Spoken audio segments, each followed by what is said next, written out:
30 feet पर दर्ज किया गया है, जिसके बाद लोगों ने राहत की सांस ली है। हालांकि प्रशासन ने अब भी लोगों से नदी नालों से दूर रहने की अपील की है।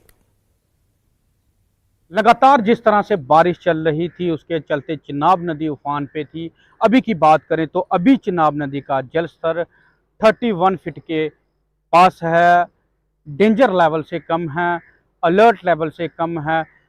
बीती रात की बात करें या उससे पहले की बात करें तो लगातार जल स्तर चिनाब नदी का बढ़ रहा था। आप ठीक तस्वीरों में मेरे सामने चिनाब नदी देख सकते हैं, जो कि चिनाब नदी का जिस तरह से आपने उग्र रूप देखा, इस चिनाब नदी के जल से कई लोगों को नुकसान हुआ है, उनकी फसलों का नुकसान हुआ है, घर का नुकसान हुआ है।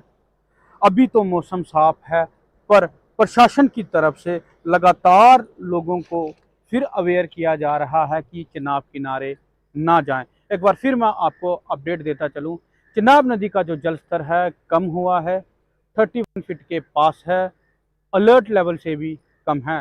न्यूज़ 18 के लिए